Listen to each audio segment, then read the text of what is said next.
Oneofus.net is sponsored by Circle Brewing Company.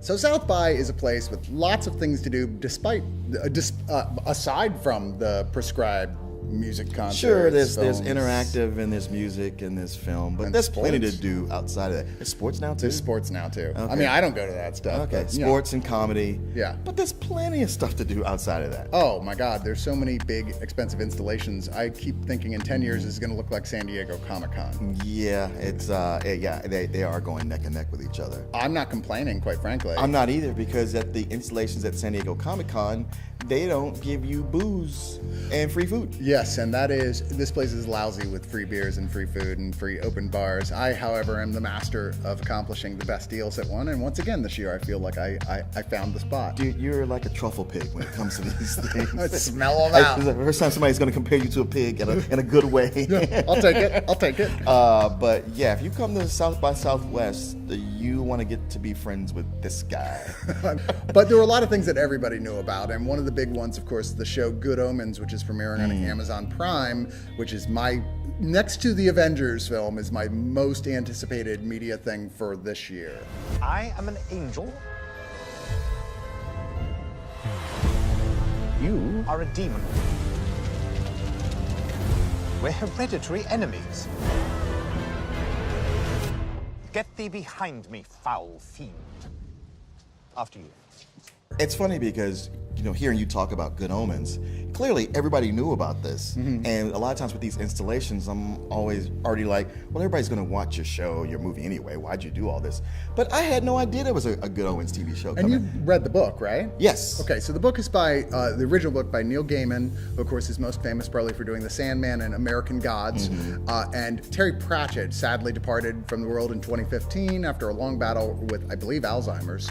But years and years and years ago, like we're talking about before Gaiman wrote any of his other novels, he wrote this book, Good Omens, which I didn't know it was a precursor to all of those. Yeah, and I always think that people are like, well, what's it like? And the back cover describes it as it's if Monty Python had made The Omen, which I think is dead on accurate. Yeah, but that works. It's the most wildly comic thing that Gaiman has ever done, and I've been waiting forever to see someone make it into a show or a movie or whatever.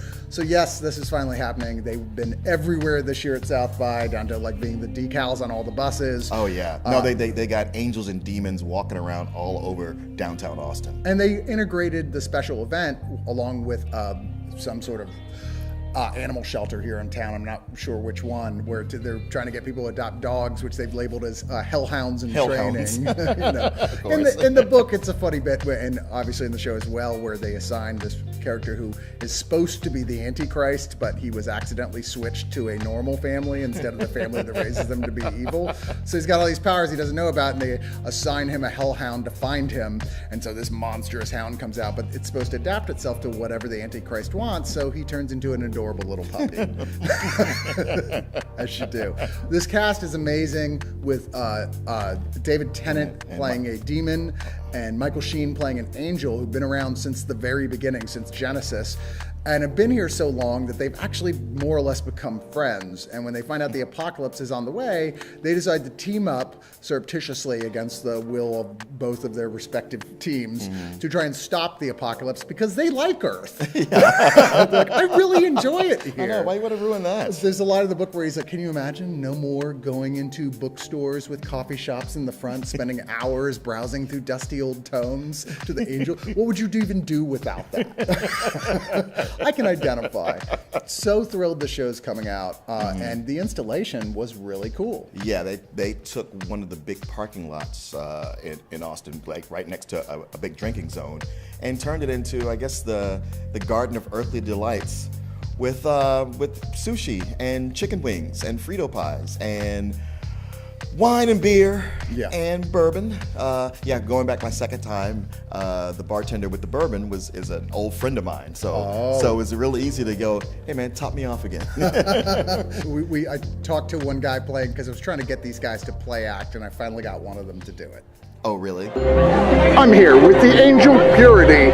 I have some very pertinent questions for you about this so-called upcoming apocalypse. Many people are saying that perhaps apocalypse isn't necessary at all. It's happening right now, actually. Do you hear that? Do you hear that? It's apocalypse coming. You must run. Run. No, but... You must run. It's apocalypse now. Is there a place I can go? Run, sir. Yes, underneath Is there a here. news tent? So yeah, I thought that was pretty fun. It was a neat setup. I felt kind of bad for the people playing instruments on stage because once every 10 minutes or so, it would be interrupted by this really loud thing crack from of the thunder. PA of the apocalypse and an animated thing. So you saw how annoyed they were as they'd have to stop mid-song and just wait for it to play out. Those pained smiles they had. But I thought it was real nice having these beautiful women in flowing white gowns playing chamber music in between. Agreed. Apparently it was a piano at one point too. There were 2 pianos. Oh, well, when I went back yesterday, it was a DJ. Oh wow. Okay. Well, I prefer the Yeah, same here. Yeah, we're old. We like string quartets and stuff. And then we also got to visit another Neil Gaiman influenced thing or inspired by thing, American Gods. That's right. Season 2 is coming out on Stars.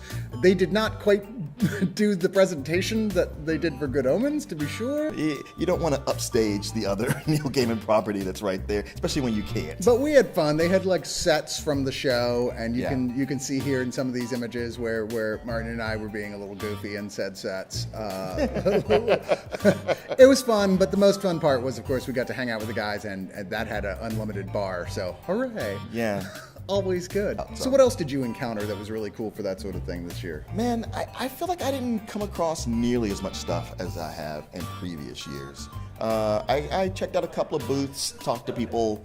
Maybe they were either had beer or wine. I mean, honestly, outside of those things, the best thing was you finding that seafood buffet at Sprinkle.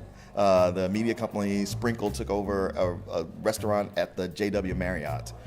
Once again, open bar and great food. Yeah, buffet that went on all day. All day. For like 3 days. It was like not just like queso. Most places like big buffet and it's like queso. And you're like, okay, that's not really a buffet. This case, it was like tuna tartare and fried calamari and scallops. And guys making s'mores with blowtorches on order. You're like, oh my God, you guys are amazing. So yeah, we found our sort of like our hub. We're like, oh, we're just staying here. Shouldn't you be seeing movies? I guess. I did get to see Neil Gaiman live, which was That's really cool. fun. Yeah, no, he talked a lot about Good Omens and what he has coming up with that and the degree of involvement. I would have liked more, but they did that. It feels like this year at South by, every event is interrupted by some sort of stunt. You know, every big event, they've got to do something. In this case, it was they brought in like the evil order of nuns from the book who came in and did like a evil hymn to Satan, which is funny, but I'm like, hey, Neil Gaiman is standing right there. That's enough spectacle. Can we just listen to him talk, you know? So, the movie Little Monsters from Australia. It's a rom-com. Basically, it's about a guy who's kind of a loser. Think of Jack Black in School of Rock. And he's looking for direction and kind of bonding with his nephew. And like everyone else at the nephew's school, he has a thing for the teacher, played by Lupita Nyong'o. And clearly you can see why they would. And he worms his way onto a field trip with them where there's a zombie outbreak. And hilarity ensues while he's fighting off zombies, dealing with a out-of-control child entertainer played by Josh Gad, while also trying to win the affections of the teacher. But mostly it's about her protecting the kids and trying to play it like it's a game so they don't know what's going on. Yeah, the director before the movie had actually talked about the reason he wanted to make this movie is because he recently had a kid and had to send them off to school, and he came to appreciate how much teachers have to do, and he felt they go underappreciated. So naturally, he decided to do his own little horror ode to kindergarten teachers everywhere. Right. And I think Lupita does an excellent job of balancing and quickly turning between this cute fairy-like teacher to a total badass threatening Olaf the snowman with a goat statue. So, and Josh Gad plays it over the top. He could have brought it down maybe a little bit. I mean, I guess you hired Josh Gad, that's what you expect. But still, it's a funny movie, and by the end, it's very charming. Even the things that you think you won't like, it kind of wins you over.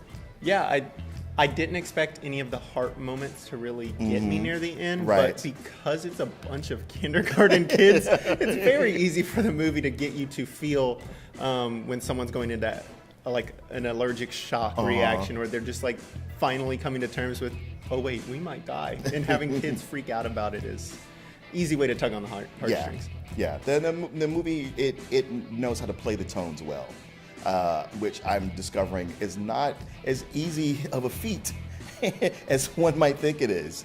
And even the characters, the main character, who I forget his name, he's funny but fairly unlikable in the beginning of the movie, and by the end you are very much rooting for him.